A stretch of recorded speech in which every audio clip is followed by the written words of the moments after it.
Bihar news में स्वागत है आपका दोस्तों। मैं हूं फिरदौस गनी और आप देख रहे हैं केडीबी लाइव। दोस्तों आज हो चुका है 15 जुलाई 2024। तो आज की पूरे बिहार की टॉप न्यूज लेकर आए हैं आपके लिए। वीडियो शुरू करने से पहले आपके लिए एक जरूरी सूचना है कि केडीबी लाइव का ऐप आ चुका है। केडीबी लाइव ऐप के माध्यम से पूरे बिहार की खबरों को देख सकते हैं। इस ऐप में बिहार के किसी भी खबर को 1 मिनट से भी कम समय में दिया जाता है। तो आप अभी जाइए प्ले स्टोर पर सर्च कीजिए, केडीबी लाइव आ जाएगा, उसको इंस्टॉल कीजिए और पूरे बिहार की खबरों को देखिए।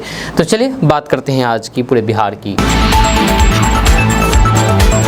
मोतिहारी, सुपौल, अररिया और किशनगंज वाले सावधान हो जाएं, वहीं पर पटना वाले थोड़ा मैनेज कर लीजिए। आपको बता दें कि बिहार में मानसून की झमाझम बारिश के बाद कुछ इलाकों में बीते एक हफ्ते से लोग उमस भरी गर्मी से परेशान हैं। कुछ जिलों में तो अभी भी खूब बारिश हो रही है, लेकिन पटना समेत कुछ अन्य जिलों में उमस वाली गर्मी लोगों को सता रही है। मौसम विभाग के मुताबिक अगले 3 दिनों तक मानसून की रफ्तार थोड़ी धीमी होने वाली है, जिससे 18 जुलाई तक, यानी कि आज 15 जुलाई से 18 जुलाई तक मानसून का थोड़ा कम प्रभाव देखने को मिलेगा, जिस वजह से बारिश नहीं होगी और फिर लोगों को गर्मी का सामना करना पड़ सकता है। हालांकि मौसम विभाग ने 14 जुलाई को कई जिलों में बारिश का पूर्वानुमान जताया है। हालांकि आज 15 जुलाई को कई जिलों में बारिश का पूर्वानुमान जताया है। आज के बाद से मानसून कमजोर होगी, लेकिन आज बारिश हो सकती है।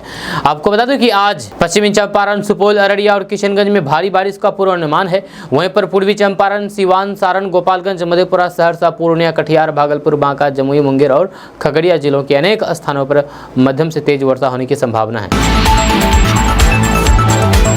दोस्तों केंद्र सरकार आम बजट पेश करने जा रही है और इस आम बजट में बिहार को विशेष कुछ मिलने वाला है। विशेष राज्य का दर्जा तो नहीं, लेकिन विशेष चीज मिलने वाला है। विशेष पैकेज सही या फिर विशेष सहायता। आपको बता दूं कि केंद्र में नरेंद्र मोदी के नेतृत्व में तीसरी बार बनी एनडीए की सरकार के पहला आम बजट बिहार में कुछ खास मिलने वाला है। आपको बता दूं कि केंद्र में नरेंद्र मोदी के नेतृत्व में तीसरी बार बनी एनडीए की सरकार के पहले आम बजट में बिहार को कुछ विशेष मिलने की उम्मीद बंधी हुई दिख रही है। यह आम बजट पेश करते हुए वित्त मंत्री निर्मला सीतारमण अपनी दूसरी सबसे बड़ी सहयोगी जेडीयू और बिहार का विशेष ख्याल रखेगी। आपको बता दूं कि विशेष ख्याल के तहत बिहार को विशेष राज्य का दर्जा देने की जदयू की ओर से मांग किया जा रहा है, लेकिन बजट में बिहार के कुछ शहरों में एयरपोर्ट और फिर कुछ शहरों में मेट्रो परियोजना शुरू करने की घोषणा हो सकती है। इसके अलावा बिहार में एम्स और थर्मल प्लांट की स्थापना पर भी केंद्र सरकार विचार कर रही है। वहीं पर जदयू ने बीते दिनों बिहार को विशेष राज्य का दर्जा देने, थर्मल प्लांट की स्थापना करने, 9 एयरपोर्ट, 4 मेट्रो लाइन और 7 नए मेडिकल कॉलेज की मांग की थी। वहीं पर पार्टी ने 20,000 किलोमीटर की सड़क की मरम्मत के लिए अलग से राशि उपलब्ध कराने की मांग की थी। इसमें आधा दर्जन नए एयरपोर्ट, 2 शहरों में मेट्रो, 4 में 5 नए मेडिकल कॉलेज खोलने पर सैद्धांतिक सहमति बनने की बात सामने आ रही है। जब वैसे विशेष राज्य का दर्जा और फिर थर्मल प्लांट की स्थापना पर बाद में विचार विमर्श होने की उम्मीद है। जब से जियो, एयरटेल, वोडाफोन आइडिया के रिचार्ज प्लान में वृद्धि हुई है, महंगी हुई है, तब से बीएसएनएल के अच्छे दिन शुरू हो गए हैं। आपको बता दूं कि सिर्फ बिहार में बीएसएनएल के 8 से 10 हज़ार सिम रोज बिक रहे हैं और बड़ी संख्या में लोग बीएसएनएल के साथ जुड़ रहे हैं। एक रिपोर्ट्स के मुताबिक हर दिन बड़ी संख्या में उपभोक्ता जियो और एयरटेल से शिफ्ट होकर के बीएसएनएल में जा रहे हैं। जब पिछले एक सप्ताह के अंदर 30,000 से ज़्यादा उपभोक्ता जियो और एयरटेल को छोड़ करके बीएसएनएल में नंबर पोर्ट करा लिए हैं। इतना ही नहीं, बिहार के अलावा देश के अन्य राज्य जैसे कि उत्तर प्रदेश, हरियाणा, पंजाब, मध्य प्रदेश, राजस्थान, झारखंड, गुजरात, दिल्ली, महाराष्ट्र आदि राज्यों में, आदि जिलों में भी बड़ी संख्या में लोग अपने नंबर को बीएसएनएल में पोर्ट करा रहे हैं, जिससे बीएसएनएल की बल्ले बल्ले हो गई है। जब दरअसल जियो और फिर एयरटेल ने अपनी रिचार्ज प्लान को काफ़ी महंगा कर दिया है, जिसके बाद लोगों का गुस्सा इन प्राइवेट ऑपरेटर पर देखने को मिल रहा है और फिर लोग बड़ी संख्या में अपना नंबर सरकारी कंपनी बीएसएनएल में पोर्ट करा रहे हैं। भीषण बारिश में मुजफ्फरपुर में बाढ़ जैसे हालात हो गए हैं। आपको यहाँ बता दूं कि यहाँ तक कि स्कूलों में भी पानी घुसने लगी है। जी हाँ, वहाँ तक जब स्कूल में पानी घुसने लगी है तो टीचर और बच्चे स्वाभाविक है परेशान होंगे ही, और ये परेशान हो गए हैं। जब बिहार के मुजफ्फरपुर में भारी बारिश से जैसे हालात बने हैं, लोगों को आने जाने और फिर रहने खाने में भी तमाम तरह की समस्याओं का सामना करना पड़ रहा है। स्कूलों, घरों और फिर रास्तों पर हर तरफ पानी ही पानी हो गया है। वहीं पर बिगड़ते हालात को देखते हुए स्कूलों से बच्चों को घर जाने के लिए कह दिया है, ताकि सुरक्षित अपने घरों में रह सके।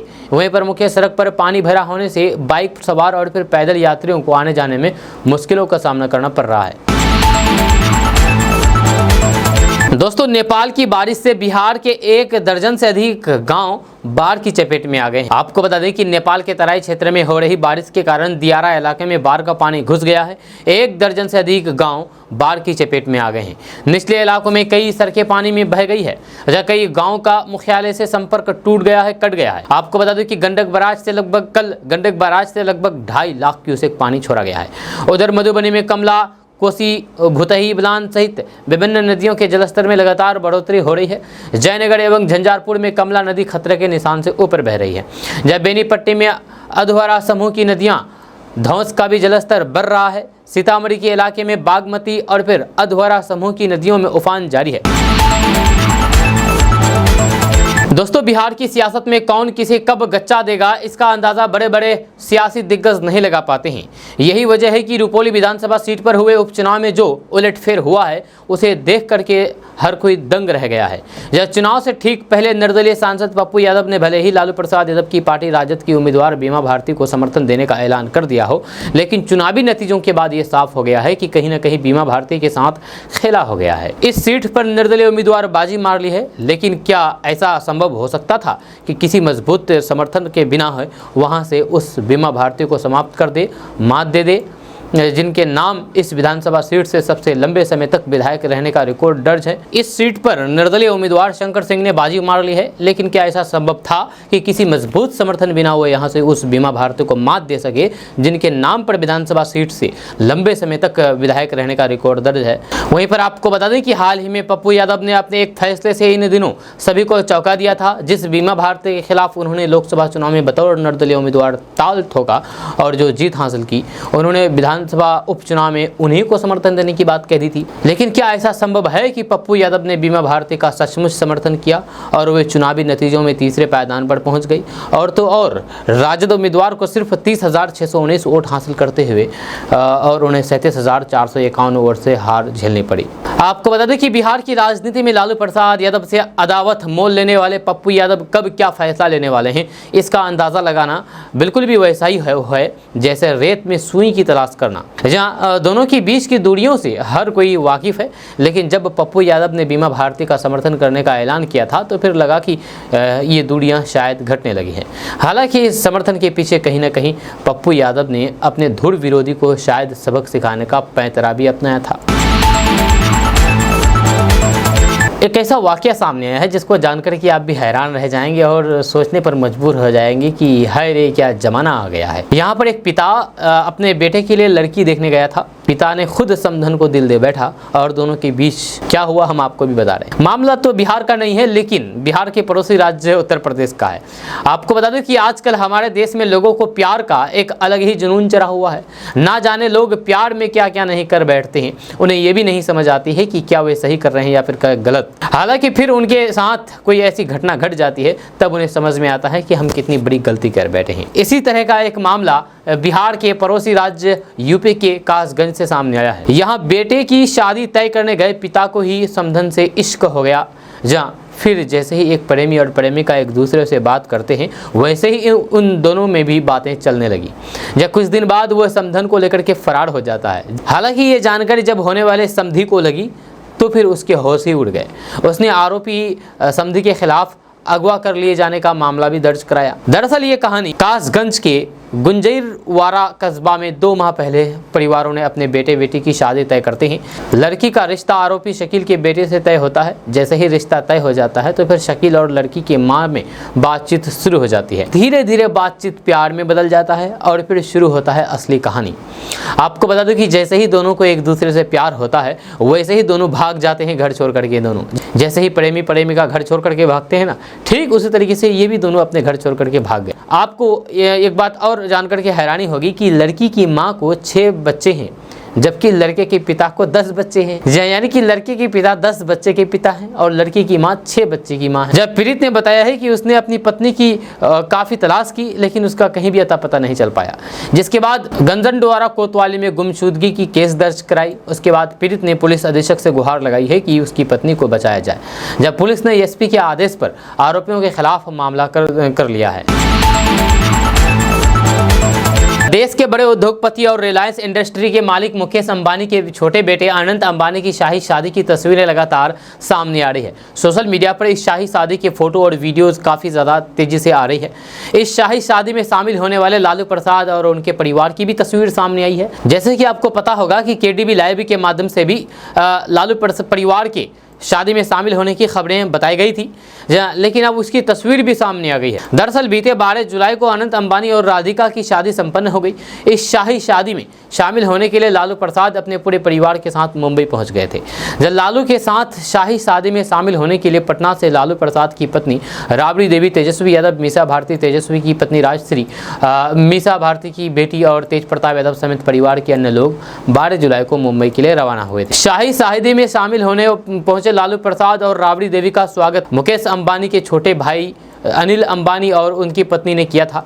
सोशल मीडिया पर शादी की तस्वीर सामने आई है। एक तस्वीर में लालू प्रसाद व्हील चेयर पर बैठे नजर आ रहे हैं और फिर उसके पीछे उनके परिवार के लोग बाराती की भूमिका में नजर आ रहे हैं। जब लालू परिवार की तरफ से इस तस्वीर को छिपाने की कोशिश तो की गई, लेकिन एक यूजर ने इस तस्वीर को शेयर करते हुए कमेंट किया है। आपको बता दूं कि लालू और तेजस्वी यादव के साथ साथ उनके परिवार के लोग लगातार ये कहते हैं कि प्रधानमंत्री ने देश को अडानी और अंबानी के हाथों बेच दिया। लालू फैमिली पानी पी करके अडानी और अंबानी का नाम लेकर के मोदी को कोसते तो हैं, लेकिन शाही शादी में शामिल होने का मौका भी हाथ से जाने नहीं देना चाहती थी। जब लालू और तेजस्वी हर दिन सोशल मीडिया पर डबल इंजन सरकार के खिलाफ हमले बोलते हैं, लेकिन मुकेश अंबानी के बेटे की शादी वाला ना तो उन्होंने फोटो शेयर किया है और ना ही कोई भी वीडियो ही शेयर किया है।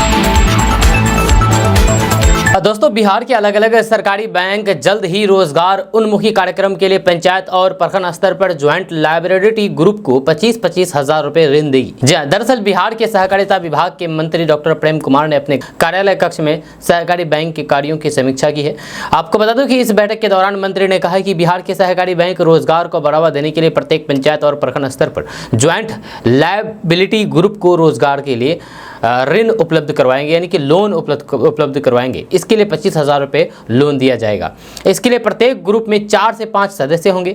मोतिहारी, दरभंगा समेत बिहार के अन्य जिलों से इसकी शुरुआत की जाएगी। आपको बता दें कि बिहार में निबंधित मधुमक्खी पालन, प्राथमिक बुनकर सहयोग समिति तथा प्रखंड स्तरीय मत्स्यजीवी सहयोग समितियों को पूंजी उपलब्ध कराने का निर्देश भी बैंक में दिया गया है।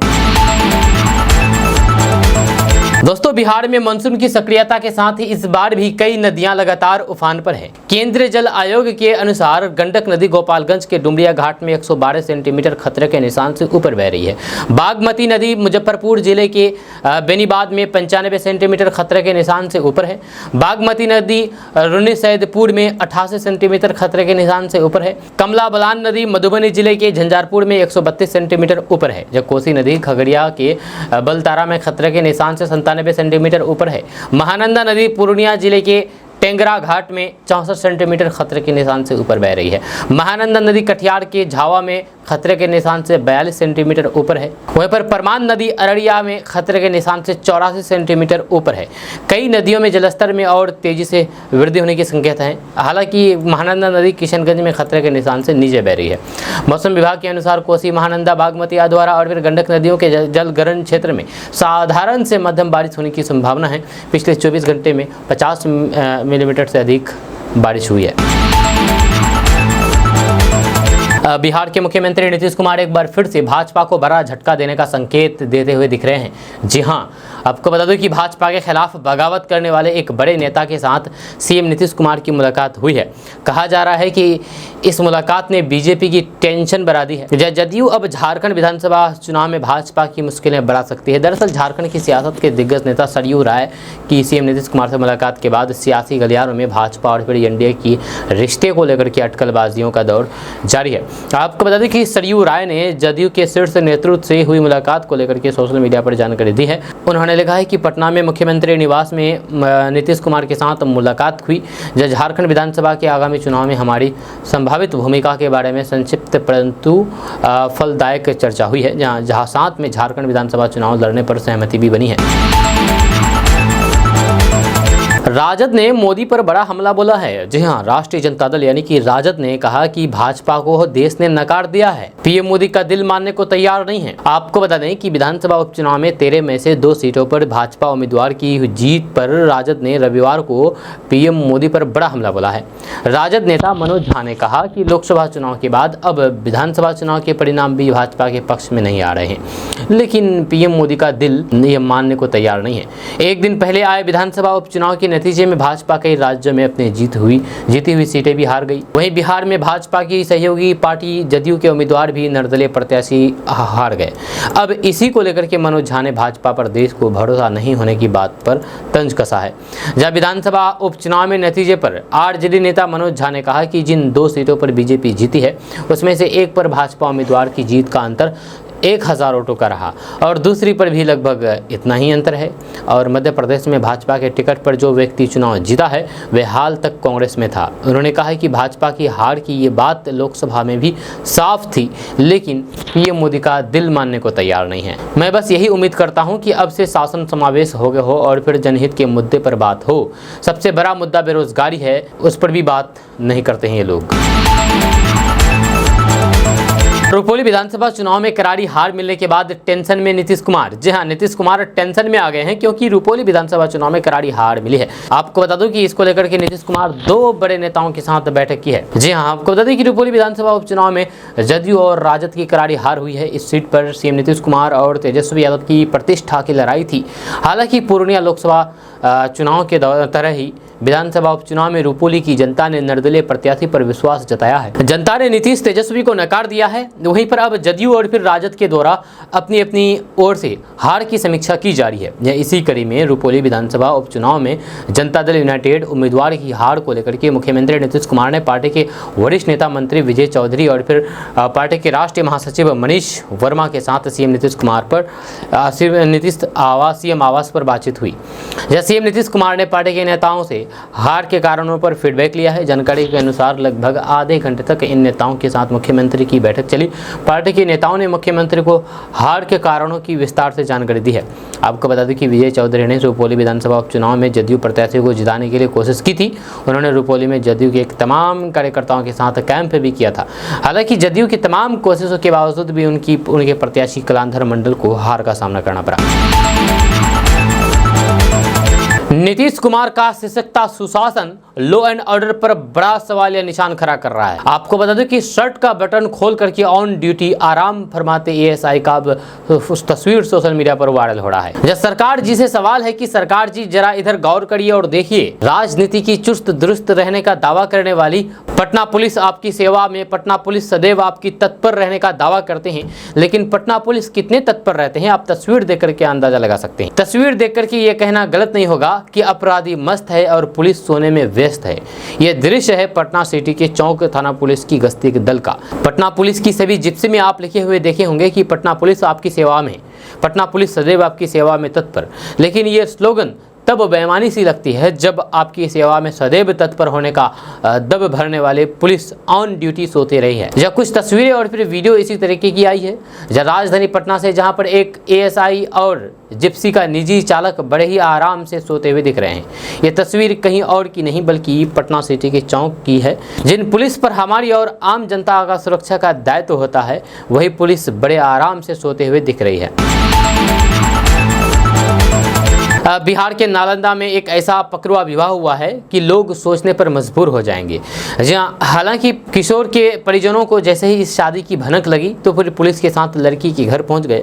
पूरा मामला चंडी थाना क्षेत्र के घोरहरी गांव का है। यहाँ पर 17 साल के किशोर को पकड़ करके उसकी 22 साल की लड़की से शादी करा दी गई। जबरदस्ती पकड़ुआ विवाह। चंडी थाना प्रभारी दीपक कुमार ने बताया है कि हरनौत के मुरारी गाँव निवासी कमलेश यादव के 17 वर्षीय पुत्र सूरज कुमार को 22 साल की लड़की के साथ शादी करा दी गई। चर्चा है कि दोनों का 1 साल से प्रेम प्रसंग चल रहा था। इसी दौरान लड़की ने गुरुवार को मिलने के लिए बुलाया था।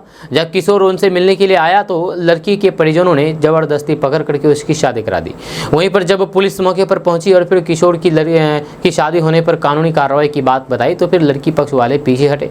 इसके बाद थाना स्तर पर लिखित रूप से मामले में सुलह करा करके दोनों को अलग कर दिया। किशोर के पिता ने पुलिस को बताया है कि बेटा सूरज बाजार जाने की बात कह करके घर से बाहर निकला, मगर ये घर वापस नहीं लौटा। इसका मोबाइल भी बंद हो गया। किसी तरह जानकारी मिली कि सूरज को पकड़ करके उसकी शादी करा दी जा रही है। इस सूचना पर किशोर के पिता अधिक जानकारी प्राप्त करने के बाद पुलिस के सहयोग से बंद कमरे तक पहुंचे, जहां पर देखा कि दोनों की शादी करा दी गई है। जहां उन्होंने ये भी बताया है कि मेरे पुत्र की उम्र मात्र 17 साल है, नाबालिग है। जिस लड़की से शादी हुई है उसकी उम्र 22 साल है। आपको बता दूं कि इस तरीके की पकड़ुआ विवाह का मामला सामने आते रहता है बिहार से। बिहार में पकड़ुआ विवाह काफ़ी आम बात है, जहाँ यहाँ पर लोगों को ज़बरदस्ती पकड़ करके उसकी किसी अनजानी लड़की से शादी करा दी जाती है, उसके बाद उसके गले में बांध दिया जाता है और घर भेज दिया जाता है। इस तरह शादी की जाती है। अब आप सोच रहे होंगे कि आखिर क्यों पकड़ुआ विवाह का मामला क्यों आता है और क्यों ज़बरदस्ती लड़कियों की शादी करा दी जाती है लड़कों से। तो दरअसल बात यह है कि यहाँ पर जो गरीब परिवार से आते हैं वे लोग पुत्र की शादी करने लायक उनकी स्थिति नहीं होती है कि वे अपनी बेटी की शादी कराए, क्योंकि पैसे नहीं हैं या दहेज लगते हैं और भी बहुत सारी उसमें बात है, पैसे बहुत खर्च होते हैं। उतने पैसे नहीं होने के कारण लड़कियों को ज़बरदस्ती किसी लड़के से शादी करा दी जाती है। दोस्तों, बिहार के नवादा में डायरिया का मामला सामने आया है। डायरिया का संक्रमण सामने आया है। जी हाँ, पूरे के पूरे पंचायत और गांव में डायरिया फैल गया है। मामला बिहार के नवादा के वारिसलीगंज प्रखंड की कोच गांव पंचायत की है। यहां पर अनुसूचित टोले में डायरिया संक्रमण गुरुवार से ही पांव पसार लिया है। डायरिया से आधा दर्जन बच्चे और फिर वृद्ध अस्पताल में इलाजरत हैं, जबकि गाँव पहुंची स्वास्थ्य टीम ने कुछ पीड़ित लोगों को गाँव में ही आवश्यक दवा और फिर ORS देकर के इलाज करा रही है। बताया गया है कि टोले में करीब दर्जन भर लोग संक्रमित हो चुके हैं। जब ग्रामीण प्रदीप प्रसाद ने बताया है कि गुरुवार से ही टोले के लोग उल्टी और फिर दस्त की शिकायत कर रहे थे। तब लोग स्थानीय ग्रामीण चिकित्सा से कुछ दवा लिया, लेकिन संक्रमण बढ़ते गया। जब शुक्रवार की देर शाम आधा दर्जन पीड़ितों को इलाज के लिए अस्पताल लाया गया, जबकि शनिवार की सुबह स्वास्थ्य विभाग की टीम प्रभावित टोला पहुंच करके पीड़ितों के इलाज में जुट गई है। इसको लेकर के चिकित्सक ने कहा कि सबसे पहले टोले में साफ सफाई किया जाए, जबकि बासी भोजन किसी भी कीमत पर नहीं खाए। जब पानी को उबाल करके पिए। मुकेश अंबानी के बेटे की शादी पैसे की बर्बादी है, ये कहना है जीतन राम मांझी का। जी हाँ, जीतन राम मांझी ने कहा है कि मुकेश अंबानी की शादी में पैसे की बर्बादी है और कुछ नहीं। शान और शौकत के लिए करोड़ों रुपए की तरह पानी में झोंक दिया गया है। मुकेश अंबानी गरीबों के लिए कुछ करते, उनके उत्थान के लिए कुछ करते तो बेहतर होगा। मीडिया कर्मियों ने जब जीतन राम मांझी से पूछा कि मुकेश अंबानी की बेटे की शादी में क्यों नहीं गए, तो मीडिया के सवाल का जवाब देते हुए केंद्रीय मंत्री जीतन राम मांझी ने कहा कि हम बहुत छोटे तबके के लोग में से एक हैं। जिस संस्कृति में वहाँ स्वागत हुआ, बारात थी, हमको ऐसा लगता है कि फुहर ड्रेस में लोग शादी समारोह में थे, शादी में थे फुहर ड्रेस में, और उनका अंग दिख रहा था। यानी कि जो लोग वहाँ पर थे, लड़का हो या लड़की, उन सब का अंग दिख रहा था, प्राइवेट अंग दिख रहा था, या सारा अंग हम देख रहे थे। वैसे में हम अपनी बहू बेटी को कैसे ले जाते। या केंद्रीय मंत्री जीतन राम मांझी ने आगे कहा कि जिस प्रकार से मुकेश अंबानी की बेटी की शादी में लोग सूट और पैंट पहन करके कमर हिलाते और नाचते दिख रहे थे, वहाँ जाकर के हम करते क्या।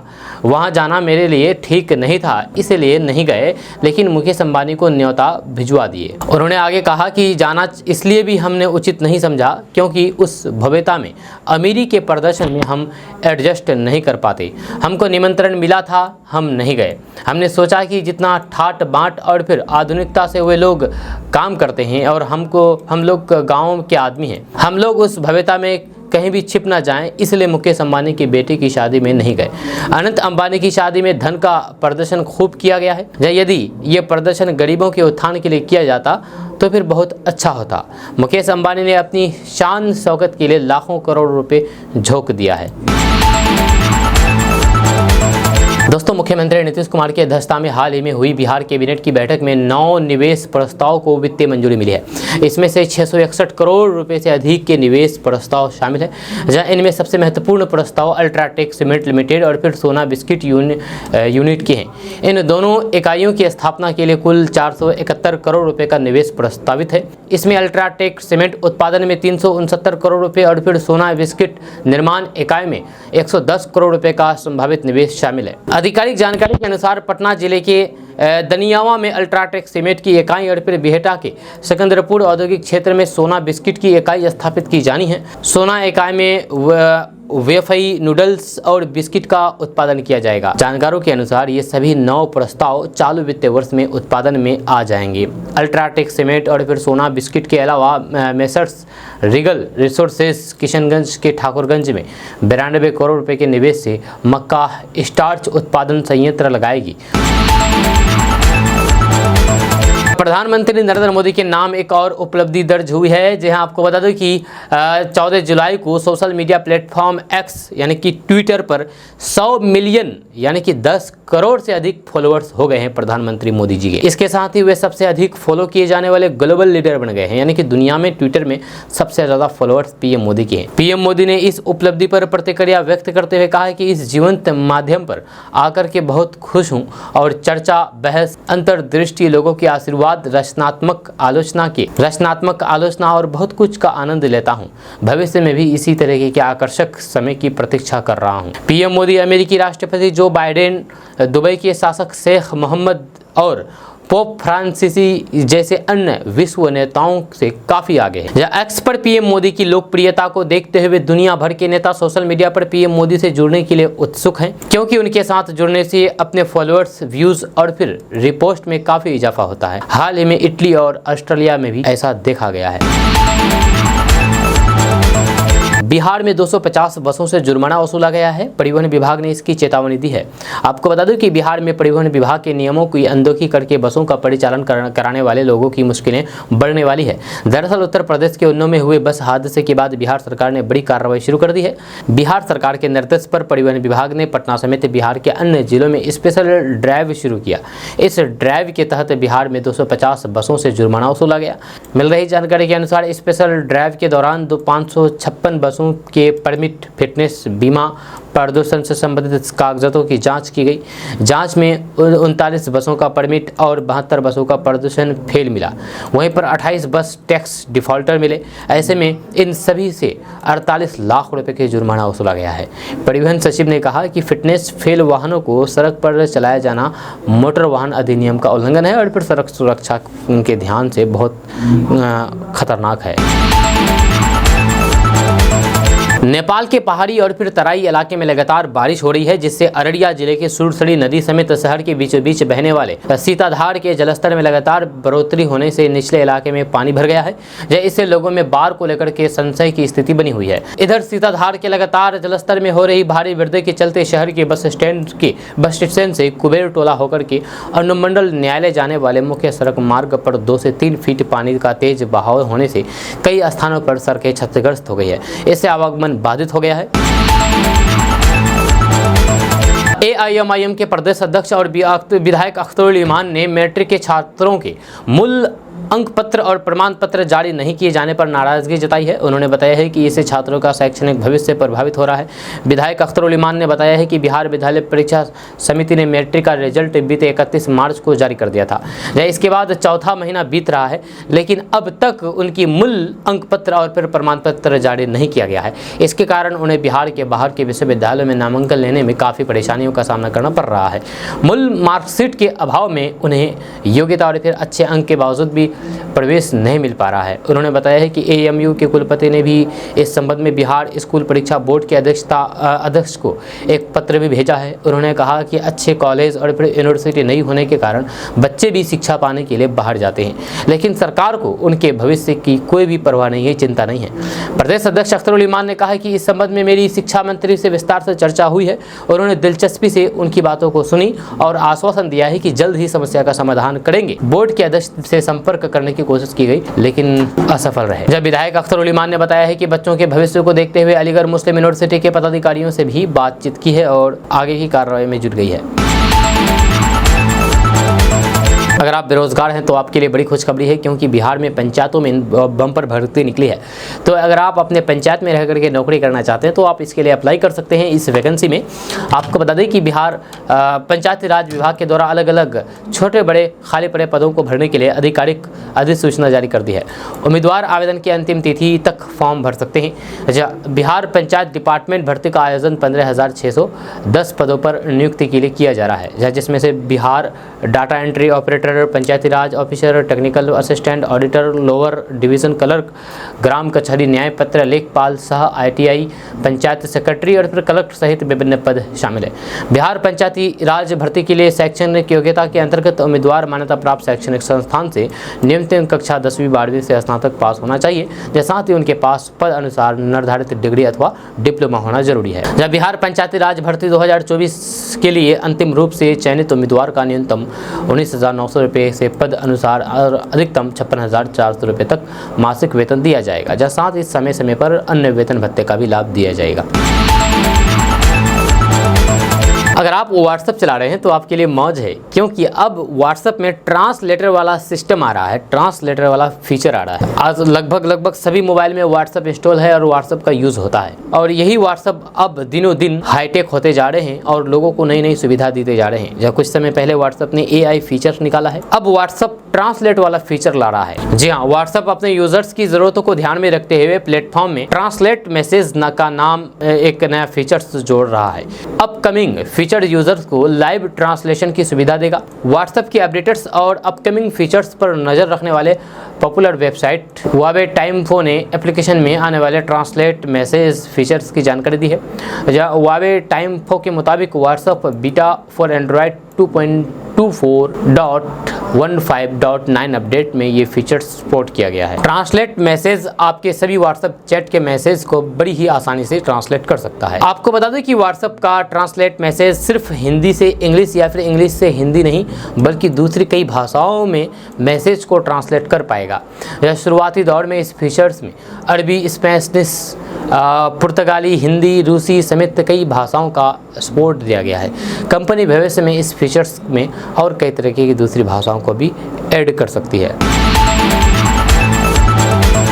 बिहार सरकार ने एक बहुत बड़ा फैसला लिया है। आपको बता दें कि मुख्यमंत्री उद्यमी योजना के तहत उद्योग विभाग ने इस बार आटा, सत्तू, बेसन से इतर कई नए उद्योगों को सहायता उपलब्ध कराए जाने वाली सूची में शामिल किया है। जब पूर्व की सूची में आटा, सत्तू और फिर बेसन पहले नंबर पर रहा, इस बार इससे अधिक प्राथमिकता नए उद्योगों को दिया है। आपको बता दें कि मुख्यमंत्री उद्यमी योजना में इस बार 5 नए उद्योगों को शामिल किया है। जब उद्योग विभाग ने यह सर्वे कराया था कि बाजार में किस चीज़ की मांग अधिक है, इस क्रम में LED बल्ब और फिर बिजली से जुड़े हुए उपकरण शामिल है। उद्योग विभाग से संबंधित अधिकारियों का कहना है कि बाजार में LED बल्ब की मांग बहुत अधिक है और इसका बड़ा हिस्सा बाहर के राज्यों से यहां आ रहा है। LED बल्ब की यूनिट लगाने में बहुत अधिक निवेश की जरूरत नहीं है, इसीलिए तय किया गया है कि मुख्यमंत्री उद्यमी योजना के तहत LED बल्ब की यूनिट लगाने के लिए सहायता उपलब्ध कराई जाए। इसके अलावा बिजली के बोर्ड और स्विच बनाने की यूनिट को भी इस योजना में शामिल किया गया है। जब बाजार में हुए सर्वे के क्रम में ये बात सामने आई है कि बाजार में निर्माण में लगने वाले छड़ को बांधने वाले लोहे की रिंग को मैनुअल तरीके से बनाया जाता है। इसमें काफ़ी समय लगता है, इसलिए इस तरीके के रेडीमेड रिंग को तैयार किए जाने की यूनिट स्थापित करने को भी पहली बार मुख्यमंत्री उद्यमी योजना में शामिल किया गया है। मुख्यमंत्री उद्यमी योजना के तहत इस बार जूट बैग और फिर जूट के बनने वाले अन्य उत्पादकों को भी शामिल किया गया है। बाजार में इसकी मांग काफ़ी है, पर ये उद्योग संगठित क्षेत्र के तहत नहीं है। इस तरह इस बार सोयाबारी को भी मुख्यमंत्री उद्यमी योजना में शामिल किया गया है। पूर्व में मुख्यमंत्री उद्यमी योजना के तहत जिन उद्यमों को सहायता मिली है, उनमें आटा, सत्तू और फिर बेसन बनाने वाली यूनिट पहले नंबर पर और दूसरे नंबर पर रेडीमेड वस्त्र तैयार करने वाली यूनिट शामिल है। इसके बाद IT क्षेत्र और फिर होटल ढाबा का नंबर है। सोशल मीडिया से लेकर के खबरों तक हर तरफ देश के दिग्गज उद्योगपति मुकेश अंबानी के छोटे बेटे अनंत अंबानी और राधिका मर्चेंट की शादी की धूम है। इंटरनेट पर शादी के हर प्रोग्राम की वीडियो वायरल हो रही है। इस बीच राहुल गांधी की एक वीडियो ने सोशल मीडिया पर लोगों का ध्यान खींचा है। शादी के आशीर्वाद समारोह में नरेंद्र मोदी सहित देश और दुनिया के बड़े बड़े नामों ने शिरकत की। इस बीच सोशल मीडिया पर कांग्रेस सांसद राहुल गांधी का एक वीडियो तेजी से वायरल हो रहा है। सोशल मीडिया पर राहुल गांधी की वीडियो के साथ दावा किया जा रहा है कि कांग्रेस के दिग्गज नेता दशक की सबसे भव्य शादी को छोड़ करके दिल्ली के एक कैफे में पिज्जा का लुत्फ उठा रहे हैं। जब राहुल गांधी ब्लू टी-शर्ट में कैफे के अंदर सीट पर बैठे नजर आ रहे हैं। एक्स पर राहुल गांधी का एक वीडियो तेजी से वायरल हो रहा है, जिसमें वे एक कैफे के अंदर बैठे हैं। इस वीडियो ने इंटरनेट यूजर्स का ध्यान अपनी ओर खींचा है। अनंत अंबानी और फिर राधिका मर्चेंट की हाई प्रोफाइल शादी के बीच बिना तारीख वाला ये वीडियो सामने आया है, जिसमें सोशल मीडिया यूजर्स हैरान है कि क्या राजनेता मुंबई में सितारों से सजी शादी में शामिल नहीं हुए। आपको बता दो कि राहुल गांधी एक रेस्टोरेंट में बैठ करके पिज्ज़ा खाते हुए दिख रहे हैं, पिज्ज़ा ऑर्डर करते हुए दिख रहे हैं। और उधर उसी दिन उधर मुकेश अंबानी अपने बेटे की शादी धूमधाम से करा रहे हैं, जो कि देश के सभी बड़े आदमी वहां पर पहुंचे थे। चाहे राजनेता हो, फिल्म स्टार हो, आध्यात्मिक से जुड़े हुए लोग हो, सभी लोग वहां पर मौजूद थे। लेकिन राहुल गांधी उनके निमंत्रण को ठुकरा दिया। राहुल गांधी मुकेश अंबानी की शादी प्रोग्राम में नहीं गए और यहाँ पर आकर के पिज्ज़ा खा रहे हैं। पूरे बिहार में इन दिनों हजरत मोहम्मद के नवासे हजरत इमाम हुसैन की याद मनाए जाने वाले 10 दिनों के मुहर्रम का दौर चल रहा है। इमाम बाड़े में मजलिसों और फिर चौक चौराहों पर मातमी जुलूस निकाले जा रहे हैं। इन दिनों मुसलमान शौक में डूबे हुए हैं। इमाम की याद में बिहार के आरा में भी 7वीं मुहर्रम को मातमी जुलूस निकाला गया, जिसमें छोटे छोटे बच्चे भी शामिल होकर के इमाम का मातम करते हुए नजर आए। जब बिहार के आरा में 200 वर्षों से करबला के शहीदों की याद में मातमी जुलूस निकाला जा रहा है। इसमें करबला में हजरत इमाम हुसैन और उनके 72 साथियों की शहादत को याद करके नौहा पढ़ा जाता है और मातम किया जाता है। सिया समुदाय के लोग विशेष करके काला कपड़ा पहन करके इस शोकपूर्ण घटना की याद में नौहा यानी कि शोक गीत पढ़ते हुए जुलूस निकालते हैं और मातम करते हैं। इस जुलूस में सभी समुदाय के लोग इस शोकपूर्ण घटना की याद में शामिल होते हैं और अपना भरपूर सहयोग करते हैं। शहीदों के नाम का मातमी जुलूस हर साल आरा के महादेव महाजन टोली नंबर 1 के डिप्टी शेर अली के इमाम बाड़े से निकाला जाता है, जो महादेवा रोड, धर्मन चौक, गोपाल जी चौक, शीशा महल चौक और बाकी कई सारे इलाके के होते हुए इमाम बाड़े में जाकर के समाप्त होता है। खास बात यह है कि ये पूरा जुलूस शांतिपूर्ण तरीके से शोक में डूबा हुआ इंसानियत के पैगाम को सुनाता हुआ निकलता है। जुलूस में शामिल आरा एलआईसी के डीओ सैयद रियाज हुसैन ने बताया है कि इमाम हुसैन की पूरी ज़िंदगी और करबला की जंग इंसानियत और मानवता को कायम करने की एक बहुत बड़ी मिसाल पेश करती है, जिसका जिक्र महात्मा गांधी से लेकर के सरोजनी नायडू, डॉक्टर राजेंद्र प्रसाद और नेल्सन मंडेला ने अपने कई बयानों में किया है। वहीं शांति निकेतन विश्वविद्यालय से आए इतिहास विभाग के एचओडी सैयद एजाज हुसैन ने कहा कि इमाम हुसैन का संदेश और उनकी बताए गए रास्ते पर चलकर ही दुनिया में शांति और भाईचारे कायम हो सकता है। इमाम हुसैन को मानने वालों में सिर्फ मुसलमान ही नहीं बल्कि उनके चाहने वाले हिंदू भाइयों से लेकर के ईसाइयों और यहूदियों तक शामिल है। पूरी दुनिया में जहाँ जाइए वहाँ इमाम हुसैन की याद में शोक मनाते हुए लोग नजर आएंगे। करबला की जंग में इमाम हुसैन का साथ देने के लिए भारत से भी कुछ हिंदू भाई वहां गए थे, जो आज भी इराक और ईरान में बसे हुए हैं। आपको बता दें कि पैगंबर मोहम्मद साहब के नवासे इमाम हुसैन की याद में मनाए जाने वाले मुहर्रम केवल इस्लाम धर्म के एक महीने का नाम नहीं है, बल्कि ये एक बड़ी ऐतिहासिक दुखद घटना का नाम है, जो इस्लामिक कैलेंडर के अनुसार इस साल 7 जुलाई 2024 से शुरू हुआ है। वहीं पर 17 जुलाई को 10वीं तारीख है, जिसे आशूरा कहते हैं।